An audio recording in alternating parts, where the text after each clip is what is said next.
Welcome back to another episode of the Casey Campbell podcast. Casey Campbell with you, of course. We are pleased to be joined by the boys basketball coach at Livonia, Stevenson. Ewan Stevens is back on here. How's it going? Going great, going great. Just ready, new year, and ready to get back at it. Yeah, I know.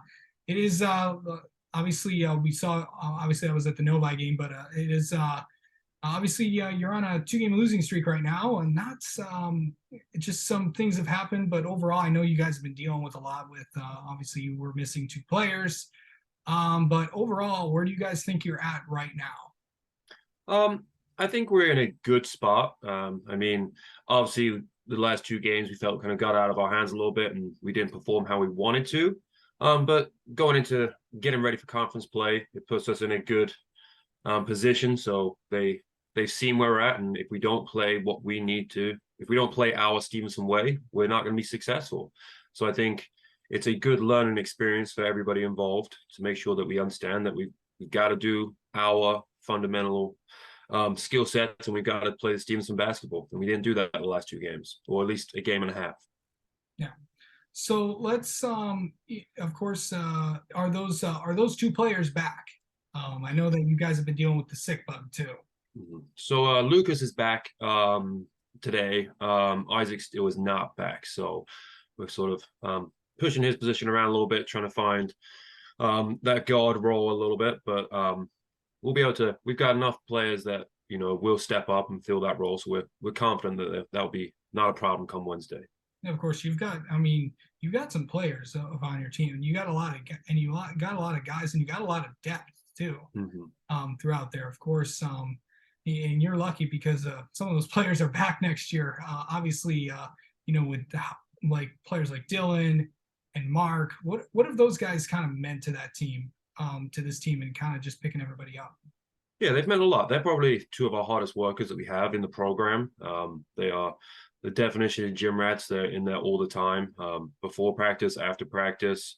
We can have, one of those real tough practices, but they're still wanting to get shots in afterwards and wanting to lift. So it's nice seeing people that, are having success on the court also be the hardest workers, during practice and outside of practice.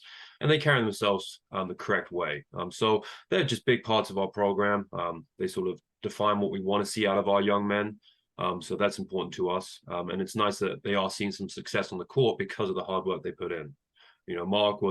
Mark was a good role player last year. He wasn't necessarily one of our main contributors in terms of points. He had a great season, but he wasn't one of the main ones. So he's sort of figuring it out a little bit now and getting under his feet. He's playing really well, and he's seen some of those rewards. He's hitting a lot of shots, like important shots for us, and carried our offense through a lot of games. Yeah. But just kind of talk about, you mentioned, that Mark's really kind of been turning it on last few weeks. And obviously it's like, obviously he's always in the gym. He's always, and there really isn't like what you see is what you get. He's always got that calm demeanor too. Yeah, he's a sponge. He wants to get better. He's asking questions, never has any attitude problems. It's more just sort of building that confidence up in him. Just because, he's not, like you said, he's not a super outgoing in terms of the most vocal when he's not asked to be. But just putting that on him and making him be that leader. And then really trying to get him used to playing with speed and now a lot of pressure because, most teams are going to be putting their best defensive player on him. He's got to learn how to play through that and how to find his best spots with that pressure defense. And of course, you got a lot of the bigger guys as well. Obviously, a lot of guys stepped up when obviously guys like Lucas are away. Of course, you've been getting good minutes out of Charlie as well. Just kind of talk about some of those guys that have really kind of came in when other guys have been out for different reasons. Yeah, so Chuck's been awesome for us. He's a big time football guy. Just got his scholarship to Saginaw, so we're really proud of him and what he's doing. It's just getting him more game reps because he is such a football focused guy. He didn't really play a lot in the offseason, and we never expect him to because he is busy with football. So it's just getting those game repetitions, and he's getting back into that late season form that we saw from him last year. Kind of like right now, we really saw him step up a little bit in Novi. He brings a defensive presence and really helps control the paint, which we haven't been doing well as a team. That's going to be one of our biggest areas that we're focused in on moving forward. And he's going to be a big leader and role player in that if we are successful. So he's doing an awesome job. And then we got John Toth as well, who just learning the speed and how aggressive and physical varsity basketball is. We're not worried about him. You know, he's had a couple of great games. He's had a couple of more quiet games.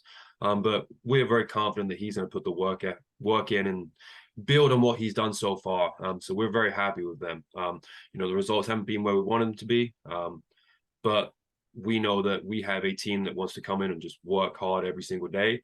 And I'm sure a lot of coaches are looking down and thinking that we're not going to be as successful as First Fort, but we're going to keep working. We're going to keep grinding, and I think we're going to come out and surprise some teams in the conference. We're going to keep grinding away. Yeah, of course, you have a lot of, I think the last 3 opponents are from the KLA West. Of course, Brighton was the crossover. You guys scheduled Novi.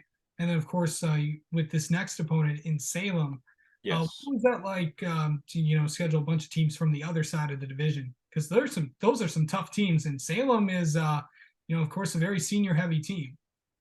Yeah, no, we're very excited to play Salem. We played them last year briefly, and we're very excited. You know, they're well coached. They play hard. They've got some really, really good basketball players. You know, Pryor is a strong point guard.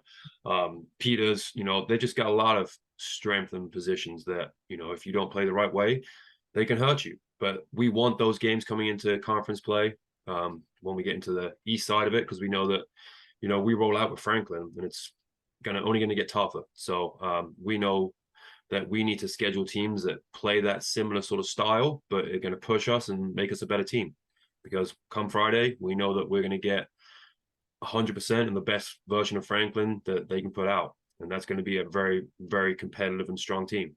We talked about this a few weeks ago, but Livonia, obviously one of the biggest storylines so far in this young basketball season is Livonia Franklin's off to a pretty good start. Of course, you know, obviously we had TJ on here last week and a bunch of other players that were on here, but overall, and obviously it's surprising a lot of people that Franklin, but it has not surprised you at all. No, Franklin, we were coming into the season. I think I put Franklin second in the conference rankings, right below Belleville, because I'm a big believer that, you know, to move Belleville off the first place, we got to beat them. And they won the conference last year. You got to give them the respect that they deserve. But right under that is Franklin. They've got really, really strong players, and they play tough. They play just hard-nosed basketball, and they play it the right way. I love the rivalry that we have with them, but it's a rivalry out of respect. I respect TJ a lot. He's a good guy, and they just got good players that play hard, and you can't hate on how they play. They are aggressive and a strong team. Yeah, and of course, you mentioned it, the rivalry coming in. What's just that like? And also, and might as well ask this too, what do you want to see out of this team heading into this next week? Because you got some tough opponents, because now we are in that Tuesday, Friday, because we're going to be used to that probably throughout the next 2 months. Yeah, we're excited to get going. We know that the East Side is a battle. We play a lot of different styles of basketball, which is fun. And it's just going to be a battle every single day. And I think that everyone in the conference knows that everybody could beat each other if you don't bring 100% and you don't bring your best game. And we know that for us, that if we don't play how we need to play, then we're going to struggle to get wins. We're going to struggle to compete in the conference. But I think we know as a team, and our coaching staff and our players know that we're going to keep grinding away, and we're going to find that correct way to do it. And we're going to grind out some of those wins. It's not going to be easy, but we think we should be competitive with everybody in the conference.